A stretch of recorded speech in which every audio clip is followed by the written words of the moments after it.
अस्सलाम वालेकुम नाजरीन, आप देख रहे हैं फोर कॉर्नर्स विद तारड़। मैं हूं शाजिया नैयर और मेरे साथ साजिद तारड़ साहब इस वक्त मौजूद हैं। अस्सलाम वालेकुम साजिद साहब, वेलकम टू द प्रोग्राम। वालेकुम सलाम। Thank you Shazia, how are you? I am good. Sajid साहब, अगर हम आज का प्रोग्राम शुरू करें कुछ अच्छी अच्छी बातों से। आपको पता है वजीर आजम इमरान खान साहब बहुत अच्छी बातें करते हैं और यही अच्छी अच्छी उनकी बातें थी जिन्होंने नौजवानों को बड़ा पुरजोश किया था जब उन्होंने इलेक्शन लड़ा था और वो वजीर आजम बने थे। तो अभी कुछ दिन पहले उन्होंने एक और स्पीच की है, उसमें भी बहुत अच्छी बातें की हैं उन्होंने। आप क्या कहना चाहेंगे उनके बारे में? देखिए शाजिया, मैं यहाँ पे ये ऐड करना चाहूँगा कि मैं खान साहब का जी। खुद एक बहुत बड़ा मदाह हूँ। खान साहब personally he is my hero, regardless either as जी। ए क्रिकेटर और अ लीडर। और बड़े पैशनेट, और जिस तरीके से बिलखसूस उनकी जो अभी लेटली जो स्पीच थी, जो उन्होंने की एक CSS ग्रुप के सामने, ब्यूरोक्रेसी के सामने, तो बिल्कुल। रिमार्केबल स्पीच बल्कि उन्होंने की। मैं एक एक लफ्ज़ उसका जो था वो बड़ा कीमती और बड़ा सोच समझ के उन्होंने हवाले दिए। और मेरे वो बिल्कुल नरेटिव जो मेरी फीलिंग्स है पाकिस्तान के लिए उसके साथ बिल्कुल अलाइंड थी वो स्पीच। मैं उस स्पीच को सुनने के बाद मैं आई वाज सरप्राइज्ड कि why Imran Khan is not getting successful, why कामयाब नहीं हो रहे। अगर ये फ़िलासफ़ी खान साहब की है और उनकी ये फ़िलासफ़ी, या तो उनके पास उनकी टीम ही नहीं सुनती या उनके इख्तियारात बड़े लिमिटेड हैं। उन्होंने उसमें बिल्कुल ये कहा है कि करप्शन जो है वो जो तरक्की पजीर ममालिक हैं उनके में करप्शन जो है वो मारती है। और यही खान साहब का मैंडेट था कि एंटी करप्शन, बल्कि उस पर अकाउंटेबिलिटी और उसके बाद उनका रिफॉर्म्स। लेकिन खान साहब इन दोनों चीज़ों में कामयाब नज़र नहीं हुए, ना नज़र होते आ रहे हैं। खान साहब ने बड़ी अच्छी मिसाल दी जापान की कि उनके ऊपर दुनिया का सबसे बड़ा अजाब जो थे एटॉमिक बम फेंके गए और 10 महीने के बाद जापानी कौम जो है वो अपनी विल के साथ दोबारा खड़ी हो गई। उन्होंने मिसाल दी किस तरीके से लबनान जो कि मिडल ईस्ट का पेरिस था वो किस तरीके से आज भी करप्शन और इस तरह की दूसरी चीज़ों के साथ जो है वो स्ट्रगल कर रहा है और बिल्कुल रोग स्टेट बन चुका है। लेकिन खान साहब, मैं ये समझता हूँ कि एक तो आपका मैंडेट यही था कि आपकी टोटल एक ही जंग थी और आज तक भी वो यही है कि करप्शन के खिलाफ आपने जी जो बिल्कुल। पैसा पैसा लूटा हुआ था दूसरी पार्टियों ने उसको वापस लेकर आना, अवाम को रिफॉर्म देना और रिलीफ देना फाइनेंशियली। लेकिन आपने हर वो काम जो आपने खुद मैंडेट था आपका अपना आपने उसके खिलाफ किया। आपकी पार्टी का नाम तहरीक इंसाफ है लेकिन इंसाफ आप लोगों को प्रोवाइड नहीं कर सके। तो जी बिल्कुल। लेकिन इस पे ये मुझे मैं I was compelled to think about it कि क्या अवामल हैं कि खान साहब अगर इतनी अच्छी। मैं हमेशा ये कहता हूँ कि नेशनलिज्म और खौफ खुदा पाकिस्तान का हल है। खान साहब ने उसके अंदर ये दोनों चीज़ें अपनी स्पीच के अंदर मेंशन की, जी नेशनलिज्म, बिल्कुल। एंटी करप्शन, खौफ खुदा। बल्कि उन्होंने, मैं यहाँ पे एक और वाक़या मैं उनकी स्पीच का मैं समझता हूँ, मैं आई वाज शॉक्ड कि उन्होंने चाइना के प्रेसिडेंट माओ की एक चीज़ का उन्होंने एक वाक़या सुनाया कि डॉक्टर इशफाक, जो कि मैं समझता हूँ कि पाकिस्तान का बहुत बड़ा सरमाया है, वो चाइना में थे और उनका डायलॉग हुआ प्रेसिडेंट माओ के साथ। तो उन्होंने कहा कि पाकिस्तान एक अजीम कंट्री है और उन्होंने अपने एक डिप्लोमेट का वाक़या सुनाया कि वो डिप्लोमेट जो था, कराची उस वक्त कैपिटल था, तो जी। वहाँ पे वो जो चाइनीज़ एम्बेसडर के जो एक चेस फेलो थे, एक ब्यूरोक्रेट थे, उनके साथ वो चेस खेलते थे। तो वो कहते गर्मियों में हम चेस जब खेल रहे थे तो वो बार बार जो पाकिस्तानी ब्यूरोक्रेट थे वो बार बार जाके रेस्ट रूम में जाके बाथरूम में अपने सर के ऊपर पानी डाल के वापस आके चेस खेलना शुरू हो जाते थे। तो वो जो चाइनीज़ एम्बेसडर थे उन्होंने पूछा कि आप ये बार बार बाथरूम में जाके सर पे पानी क्यों डालते हैं? तो उन्होंने कहा कि मैं आज रोज़े की हालत में और मुझे रोज़ा बहुत लग रहा है। तो चाइनीज़ एम्बेसडर ने कहा कि आप पानी पी लें, आपको कोई देख तो नहीं रहा? तो उन्होंने कहा नहीं, मेरा रोज़ा किसी को देखने दिखाने के लिए नहीं है, मेरा रोज़ा खुदा के साथ है, मेरा वादा खुदा के साथ है। तो वो स्टोरी चाइनीज़ एम्बेसडर की जब उन्होंने माओ को बताई तो माओ ने कहा कि ऐसी कौम जो है जिनका डायरेक्ट अपनी कमिटमेंट खुदा के साथ है वो तो एक बहुत बड़ी अजीम कौम है। खान साहब ने अपनी तकरीर में इसको बयान किया है और मैं बिल्कुल इन्हीं चीज़ों पे खुद बिलीव करता हूँ कि खौफ खुदा it is very important in our lifes. और इन चीज़ों पे करने के बावजूद अगर पाकिस्तान भी फेल हो रहा है, खान साहब भी फेल हो रहे हैं। खान साहब, मैं यहाँ पे ये बताना चाहूँगा, खान साहब एक नेशनलिस्ट मूवमेंट का रिजल्ट थे। कौम जो थी वो दोनों पार्टियों से मायूस हो चुकी थी।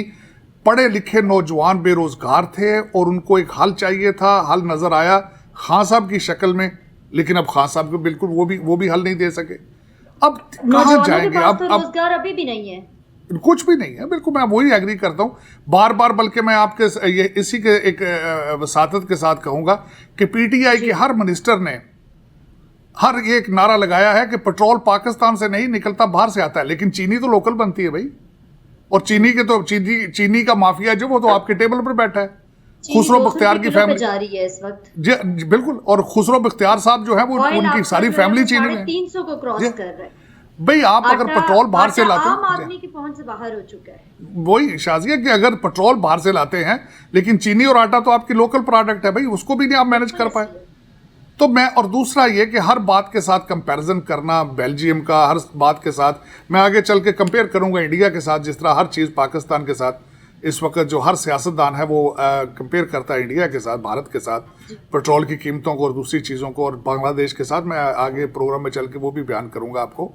लेकिन मैं ये खान साहब की स्पीच के बारे में कहना चाहता था, बताना चाहता था, क्योंकि I was impressed by the speech. लेकिन खान साहब उस स्पीच, या तो अपने टेबल पे जो लोग उनके 50-60 साथ उनके माफिया के लोग, अमीरों के बिगड़े हुए बच्चे जो उनकी कैबिनेट में हैं, या तो ये स्पीच उनको भी सुनाए सामने बैठ के, उनको भी बताएं भाई अब हमने जापान बनना है, हमने आगे तरक्की करनी है, तो क्यों नहीं मुझे करने देते हो, मेरी बातों को सुनते क्यों नहीं। दो चीज़ें इसमें मैं एज ए पॉलिटिकल साइंटिस्ट दो चीज़ों पे पहुंचा हूं कि या तो फिर खान साहब के पास टीम तब्दील करें खान साहब अगर सर्वाइव करना चाहते हैं तो, या फिर अगर इनके पास इख्तियार नहीं है तो बाहर निकल के कौम को बताएं कि मैं इन चीज़ों पे बिलीव करता था, मुझे पावर ही नहीं दी गई कि मैं इन चीज़ों को इन्फोर्स कर सकूं। इसके अलावा तीसरी और कोई रास्ता नहीं है। इस वक्त कौम आपका जो महंगाई के आपकी चीज़ों के ऊपर आपकी बातों पे यकीन नहीं कर रही, क्योंकि आपके साथ जो लोग खड़े हुए हैं वो दे आर नॉट अलाइंड। उनकी they have lost the respect in the eyes of the general masses. पाकिस्तानियों की नज़र में वो अपना एतमाद खो चुके हैं। तो मेरे ख्याल में खान साहब को एक ऐसा अब ड्रास्टिक स्टेप्स लेने का टाइम है। खान साहब ने अपनी कैबिनेट में भी कहा है कि अगले 90 दिन हमारे लिए बड़े इंपॉर्टेंट 90 दिन है, और उनका इशारा वाकई था कि, और उन्होंने अपनी कैबिनेट को कहा है कि कोई गलत बयान ना दें, ऐसी कोई मुश्किलात कोई नई पैदा करने की कोशिश ना की जाए। तो लेकिन मेरे ख्याल में यही कि अगले 90 दिन वाकई खान साहब की गवर्नमेंट के लिए बहुत टफ है, क्योंकि महंगाई का जो सांप निकला हुआ है वो तो पूरी दुनिया में निकला है, लेकिन खान साहब करप्शन को नहीं रोक सके। वो महंगाई के साथ एक प्लस है। वो कहते हैं ना कि वो महंगाई को तड़का लगा हुआ है। आप लोगों को कहते हैं कि आप पेट पे पत्थर बांधें, लेकिन आपके सारे मिनिस्टर और आपके जो अमीर लोगों के बिगड़े बच्चे हैं वो 5-5 के करोड़ की गाड़ियों में जब निकल के अवाम में जाते हैं, तो इस वजह से वो लोग उस पर चीज़ों पे बिलीव नहीं कर रहे।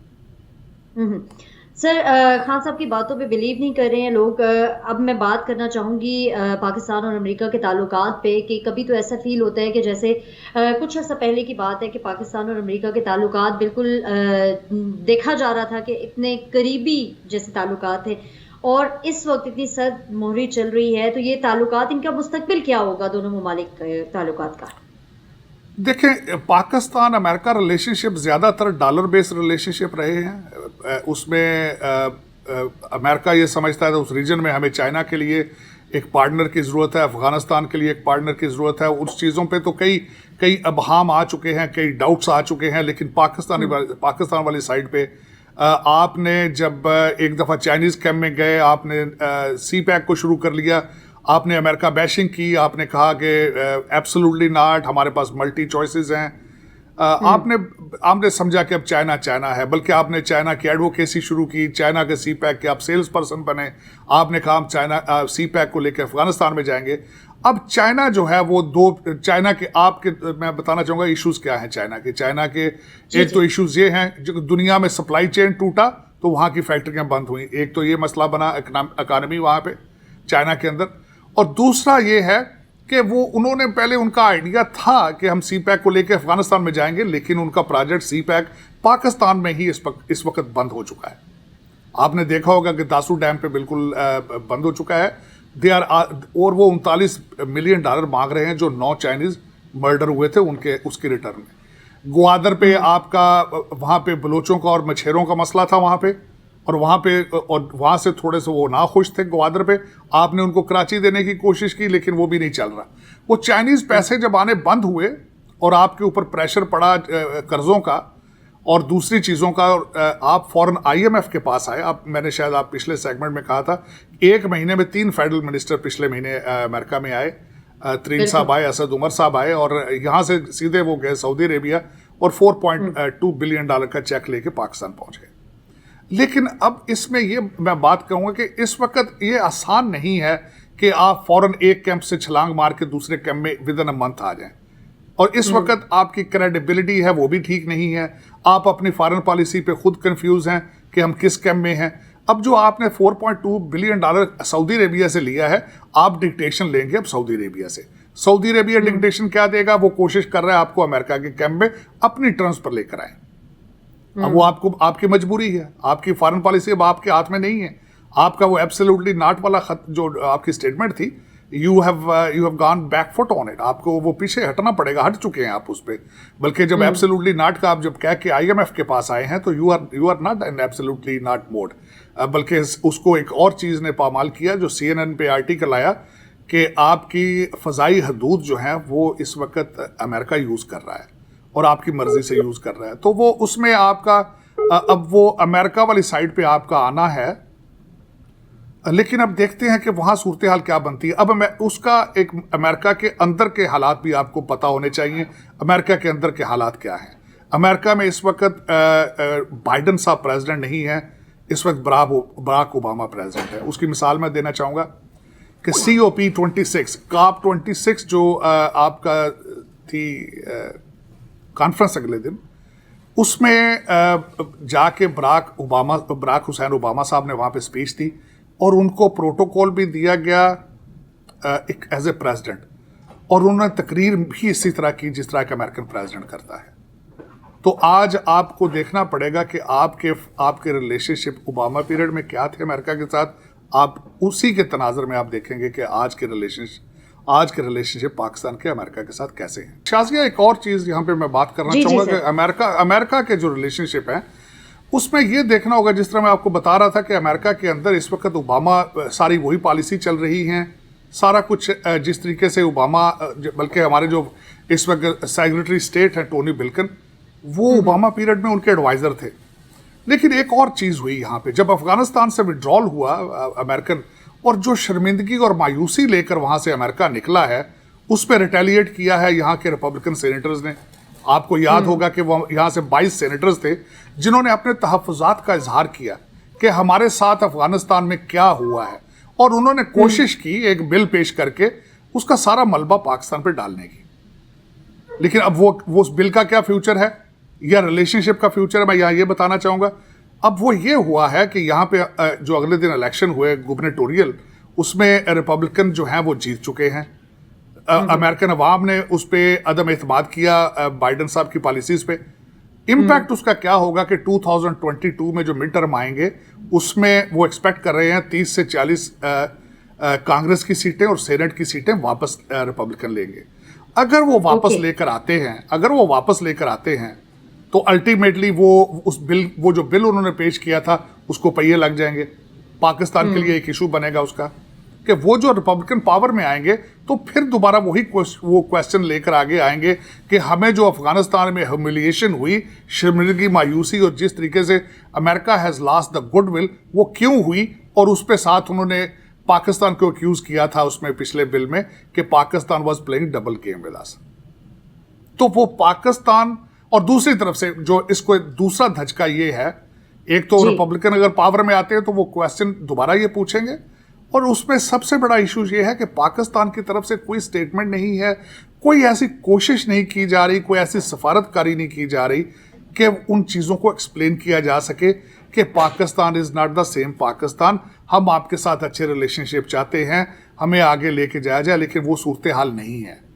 पाकिस्तान की तरफ से इस वक्त तक अभी तक कोई सीरियसनेस नहीं है, कोई सॉलिड स्टेप्स नहीं लिए जा रहे सिर्फ और सिर्फ पाकिस्तान IMF से पैसा लेने के लिए इंटरेस्टेड है, लेकिन अभी तक रिलेशनशिप आगे बढ़ाने के लिए कोई स्टेप नहीं उठाया गया, कोई सीरियसनेस नहीं है, कोई कैंपेन नहीं है, कोई फॉरेन पॉलिसी नहीं है, कोई कुछ भी नहीं है। हाँ, ये है कि अमेरिका के अंदर हमारे एम्बेसडर साहब जो हैं उनको चेंज किया गया है, नए एम्बेसडर साहब आएंगे। अब मैं किसी वक्त अगले वीलॉग में, अगले सेगमेंट में उनके बारे में भी बात करूंगा कि वो क्या आइडियाज़ लेकर आ रहे हैं, वो कौन हैं।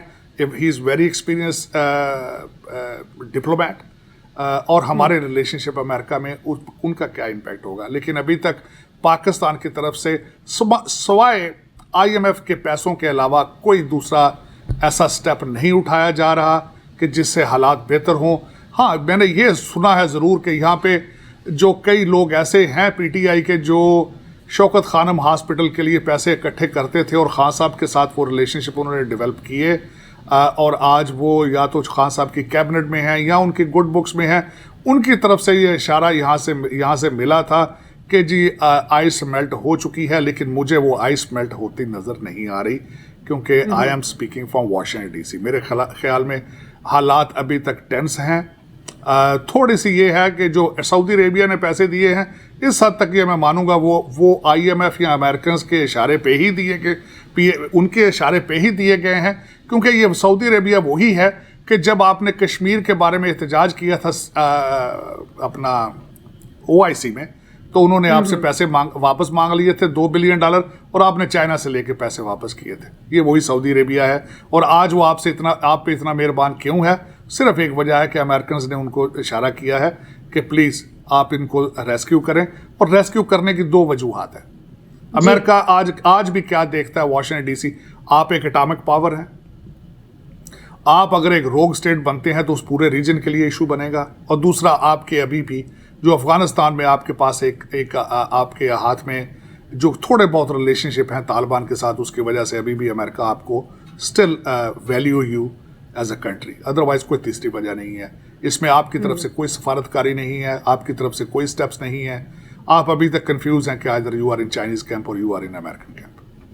मतलब अभी भी अमेरिका का जो अपना इंटरेस्ट है उसको लेकर पाकिस्तान की वैल्यू है, वैसे नहीं है। अच्छा साजिद साहब, आपने बात की पाकिस्तान और अमेरिका के ताल्लुकात के हवाले से, और मैं पूछना चाहूँगी कि पाकिस्तान और चाइना के जो ताल्लुकात हैं इसको बहुत गहरी दोस्ती माना जाता है कि पाकिस्तान और चाइना का ताल्लुक जो है वो बिल्कुल शहद जैसा मीठा, पहाड़ों जैसा ऊंचा और समंदर से गहरा है।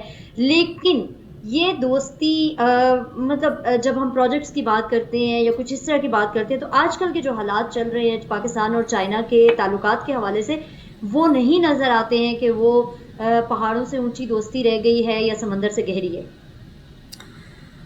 मैं आप दोस्ती का अंदाज़ा लगाएं कि इस वक्त चाइनीज़ प्रीमियर जो हैं, चाइनीज़ सदर हैं, 2 साल से वो चाइना से बाहर नहीं निकले। वो हर चीज़ वर्चुअल करते हैं, और मेरी इतलात के मुताबिक तकरीबन 1.5 साल हो चुका है कि उन्होंने इमरान खान साहब से बात की। आपके रिलेशनशिप ये है, दासूर डैम का प्रोजेक्ट बंद है, $39 मिलियन वो मांग रहे हैं आपसे। आपके CPEC के प्रोजेक्ट्स पे चाइनीज़ आपसे खुश नहीं है। चाइना की अपनी इकानमी ख़राब हो चुकी है। एक और एक अज़ियतनाक खबर मैंने अगले दिन पढ़ी है कि पाकिस्तान से 1321 लड़कियां जो हैं, पाकिस्तानी लड़कियां, वो चाइना ले जाके उनको जाके प्रोस्टिट्यूशन उनसे कराई गई है। उनमें से एक बच्ची गुजरांवाला से थी। वो भाग कर वहाँ से आई है वापस with the help of Pakistan embassy और चाइनीज़ पुलिस। ये अभी मेरे ख्याल 2 या 3 हफ्ते पहले की बात है। उसने वापस आके उसने जो स्टोरियां बताई हैं। आपके रिलेशनशिप ये हैं, आप इस वक्त 2 चीज़ें, पाकिस्तानी बच्चियां बिक रही हैं, वहाँ उनसे जिस्म फरोशी कराई जाती है, और आपकी गवर्नमेंट उसके ऊपर उफ नहीं करती। दूसरा, इस वक्त वीगर मुसलमानों के साथ वहाँ पे इतना जुल्म हो रहा है, लेकिन पाकिस्तानी गवर्नमेंट उसके बारे में जवाब देने से कासर। आप इतनी चीज़ें छुपा जाते हैं जो अपनी मर्जी की होती हैं। और इसी तरीके से चाइनीज़ रिलेशनशिप इस वक्त, चाइना का टोटल फोकस ताइवान पर और इंडो पैसिफिक पर। वो उन्होंने अफगानिस्तान को भी बैक बर्नर पर रख दिया है, आपको भी बैक बर्नर पर रख दिया। आपसे वो खुश नहीं है, आपके CPEC के मुआहदों पे वो खुश नहीं है। बल्कि आपके जब बाजवा साहब को ट्रांसफ़र करके उनको वहाँ से निकाल के दूसरे रखे गए थे, उसकी भी वजह यही थी। अब उसके कई स्टेप्स हैं, आपकी कैबिनेट उस पर डिवाइडेड है, आपकी ब्यूरोक्रेसी उस पर डिवाइडेड है, उसके कई इश्यूज हैं। लेकिन चाइना के रिलेशनशिप जो है वो उसका अंदाज़ा ये लगाया जा सकता है कि जब आपके 3 मिनिस्टर एक महीने में अमेरिका आए हैं तो आप सोच सकते हैं कि आपके चाइना के साथ रिलेशनशिप कैसे हैं। वरना आप हर दफ़ा जाके चाइना से पैसे लेकर आप सऊदी अरेबिया को देते थे, चाइना से पैसे लेके आप इंजॉय करते थे, लेकिन आज आपके पास वो लेवरेज मौजूद नहीं है। तो चाइनीज़ बैंक बंद है क्योंकि इकानमी ख़राब है, सप्लाई चेन टूट चुकी है, चाइना की फैक्ट्रियाँ बंद खड़ी हैं, बंद पड़ी हैं, वो चलेंगी। मेरे ख्याल में यहाँ पे जो बड़े बड़े इकोनॉमिस्ट हैं वो प्रेडिक्ट कर रहे हैं कि सप्लाई चेन को चलते चलते नॉर्मल हालात आने तक 2023 में सप्लाई चेन दोबारा रिस्टोर हो सकेगी। तो उस वक्त तक फिर पाकिस्तान में ज़ाहिर है हमारे पाकिस्तानी दोस्तों ने दुबई और लंदन की प्रॉपर्टियाँ लेनी है, वो कहाँ से लेंगे? वो अल्टीमेटली ज़ाहिर IMF से लेंगे। वो कहाँ से लेंगे? चाइनीज़ पैसे बंद हो चुके हैं। चाइनीज़ दुकान जो है उन्होंने कहा है आज नकद कल उधार के बेसिस पे उन्होंने अपनी दुकानें बंद कर दी। अच्छा साजिद साहब, बात करना चाहूँगी महंगाई के हवाले से। आपने खुद ही कह दिया कि चाइना की फैक्ट्रियाँ भी बंद हैं। फैक्ट्रियाँ तो ऑलमोस्ट मेरा ख्याल है हर जगह पे यही सिचुएशन चल रही है। पाकिस्तान के हालात भी सबके सामने हैं कि हर हुकूमत जो नई आती है वो अपनी मन मर्जी के मुताबिक महंगाई करती है, लेकिन इस मरतबा जो महंगाई हो रही है वो कुछ एक्स्ट्रा ही नज़र आ रही है कि एक महीने में 2-2, 3-3 मरतबा पेट्रोल की प्राइस बढ़ाई जाती है। और पहले ये हम देखते आए कि जब पेट्रोल की प्राइस बढ़ाई जाती थी तो 2 रुपये 3 रुपये के हिसाब से बढ़ाई जाती थी, और अब जब बढ़ाई जाती है तो 10 रुपये के हिसाब से और 8 रुपये के हिसाब से बढ़ाई जाती है। और इससे ना सिर्फ एक आम आदमी मुतासर हो रहा है, बल्कि हमने ऐसे लोगों को भी बचत की बातें करते हुए देखा है कि जिनके मुंह से हमने कभी ज़िंदगी में बचत और सेविंग्स के हवाले से नहीं सुना था। आप क्या कहना चाहेंगे? ये महंगाई की जो वजूहात हैं, ख़ास तौर पे जो हुकूमत की तरफ से कहा जाता है, और हुकूमत हमेशा जब महंगाई करती है तो वो दूसरे ममालिक के साथ अपना जो है वो कंपैरिजन कर रही होती है कि उन ममालिक में भी इस तरह। अगर हम जीडीपी के हिसाब से देखें, पाकिस्तान का जीडीपी और हमारे जो हमसाया ममालिक का जीडीपी है उनमें कितना फ़र्क है, और अगर वहाँ पे पेट्रोल की प्राइस जो है वो 150 रुपये है तो उसका कंपैरिजन क्या पाकिस्तान से किया जा सकता है? क्योंकि हमारा तो जीडीपी भी बहुत लो जा रहा है। देखिए, महंगाई के बारे में मैंने थोड़ा सा पहले आपसे अर्ज किया था कि महंगाई का 120 अरब रुपए का जो पैकेज दिया गया है, रात को पेट्रोल की प्राइस बढ़ा के वो सब्सिडी तो वापस ले ली गई थी, क्योंकि पेट्रोल के साथ देखिए 2 चीज़ें होती हैं। आपकी चीज़ें मैन्युफैक्चर करते हैं बिजली के साथ, लेकिन कंज्यूमर के पास पहुंचाई जाती हैं वो पेट्रोल के साथ। तो जब मैंने बिजली भी आपने महंगी कर दी, ज़ाहिर है आपकी मैन्युफैक्चरिंग महंगी हो गई, और पेट्रोल महंगा किया तो वो कास्ट भी महंगी। वो आपके पास दुकान पे वो चीज़ आएगी तो डीजल पेट्रोल पे आएगी, वो भी महंगा हो गया। तो वो 120 अरब रुपए की सब्सिडी तो वहीं ख़त्म हो गई। लेकिन इसमें जिस तरह मैंने शायद पहले आपको अर्ज़ किया था कि पेट्रोल तो आप बाहर से लाते हैं, लेकिन चीनी और आटा तो लोकल है। आप एक एग्रीकल्चर कंट्री हैं, लेकिन उसके बारे में खान साहब का जवाब क्या है? वो कहते हैं माफियाज बैठे हैं, लेकिन माफियाज कैबिनेट के अंदर बैठे हैं। अब उसका हल अब मेरा क्वेश्चन आपसे ये होगा कि अगर माफियाज वाले आपके टेबल पर बैठे हैं, खुसरो बख्तियार साहब और आपके दोस्त सारे जो दूसरे हैं तरीन साहब, वो सारे अगर वो आपके दोस्त हैं सारे, तो चीनी 160 की आप कह रही हैं, कई मेरे ख्याल में तो ये 200 कई जो केपीके में 175 है और 200 तक जाने लगी है वो बस। चीनी का आपने पेट्रोल तो कहा है कि यहाँ हमारे कुएं नहीं हैं, लेकिन आपके कुएं चीनी और आटे के कुएं तो हैं आपके। वो लोग फिर उस पर क्यों जुल्म हो रहा है? अब मैं थोड़ा सा ये बताना चाहूँगा कि आपके हर मिनिस्टर ने, हर बंदे ने महंगाई का कंपैरिजन इंडिया के साथ किया है। तो मैं जीडीपी ग्रोथ का बताऊंगा। आपकी जीडीपी ग्रोथ 3% है, उनकी जीडीपी ग्रोथ जो है 10% है। आपके डॉलर जो है वो 176 रुपए का है, उनका डॉलर 74 रुपए का है। अब आप अगर उनको कंपैरिजन करते हैं तो फिर आप फॉरेन पॉलिसी को भी कंपेयर करें, आप कंट्री के अंदर लॉ एंड ऑर्डर को भी कंपेयर करें, आप करप्शन को भी कंपेयर करें। मैं अब छोटी सी चीज़ अपने पास से नहीं बताऊंगा, ये चीज़ मैं इंटरनेशनल ट्रांसपेरेंसी जो ऑर्गेनाइजेशन ने जो उसका जो उन्होंने उसका जो करप्शन का इंडेक्स दिया है जी, इंडिया का नंबर उसमें 86 है, आपका नंबर 124 है। आपका मैं हैरान था as a being Pakistani American. नाइजर भी आपके साथ 124वें नंबर पर है, अफ्रीकन कंट्री, और आप भी 124 पर हैं। तो आप उनका कंपैरिजन उसका क्यों नहीं करते? फिर जिस तरीके से वो दुनिया अब बार बार आप कहते हैं कि हमारे रिलेशनशिप अमेरिका जो है, हमारे रिलेशनशिप भी बिल्कुल इंडिया जैसे करें। आप उनसे पैसे मांगते हैं, वो उनके कस्टमर हैं। मेरा ये क्वेश्चन मार्क होगा, आपके दरवाजे पे दो आदमी आए, एक मांगने खैरात मांगने वाला हो, दूसरा आपका कस्टमर हो, तो ड्राइंग रूम में आप किसको बिठाएंगे? आप कस्टमर को बिठाएंगे, मांगने वाले को तो नहीं बिठाएंगे। तो फिर आप किस मुंह से कहते हैं कि अमेरिका आपके साथ रिलेशनशिप वही रखे जो इंडिया के साथ रखता है? तो ये आप एक माइंड सेट है, आप एक कौमियत को लेकर आगे निकलें, नेशनलिज्म को आगे लेकर निकलें। और खान साहब की बात है, खौफ खुदा है, खौफ खुदा को आगे लेकर आए, लेकिन अपनी कैबिनेट को सबसे पहले समझाएंगे। आप रिंग रोड पे जो एनआरओ दे देते हैं, आपके जो हबीब बैंक का कॉन्ट्रैक्ट पोस्टल था उस पर एनआरओ है, आप नवाज शरीफ आपकी मर्जी से बाहर गए हैं, जरदारी साहब को एनआरओ दे रखा है आपने। खान साहब ने एक बात कही, आज बड़ी अच्छी बात की, मैं बिल्कुल गवर्नमेंट खुद सुप्रीम कोर्ट चली गई है जी, फैसला ना दे इसके ऊपर। मैं उसमें छोड़े डस्क का इलेक्शन, जिस तरीके से डस्के का इलेक्शन था, मैं सोच के हैरान हो गया हूं कि जिस पार्टी का तरीके नाम इंसाफ, खान साहब की स्पीचें हैं इलेक्शन करप्शन के बारे में। 4 हल्के जब खुलाना चाहते थे खान साहब, धरने पे बैठे थे खान साहब, जो 4 हल्के खुलाना चाहते थे, डस्के के अंदर जो हुआ कि सारे आपके प्रेजाइडिंग अफसरों को किडनैप करके लेके हुकूमत पंजाब ले गई उठा के। जवाब कौन देगा उस पर कौन? जो अब उस पे भी मैं छोड़े, मैं ये कहना चाहता हूँ खान साहब को कि खान साहब आपकी बिल्कुल स्पीच, आपकी मैं हर चीज़ से एग्री करता हूँ, बल्कि मैं हैरान हूँ कि अगर खान साहब ये ख्यालात रखते हैं तो खान साहब की पॉलिसी कामयाब क्यों नहीं हो रही? खान साहब के जो ये why we have come to the point कि लोग क्यों नहीं खड़े खान साहब के साथ?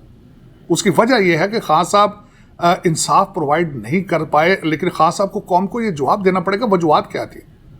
और मेरा भी यही है सोच इसके बारे में, मेरी फीलिंग्स बिल्कुल इस वक्त देखें। बल्कि मैं लास्ट पॉइंट बल्कि आपको बताना चाहूँगा कि बार बार कंपैरिजन किया जाता है कि जी अमेरिका में भी ये हो रहा है, इंग्लैंड में भी है, ओवरसीज़ पाकिस्तानी वीडियो बना के भेज रहे हैं। ज़रा आप गूगल करके देखें कि पाकिस्तान इस वक्त सरकारी तौर पर एवरेज आपकी तनख्वाह क्या है?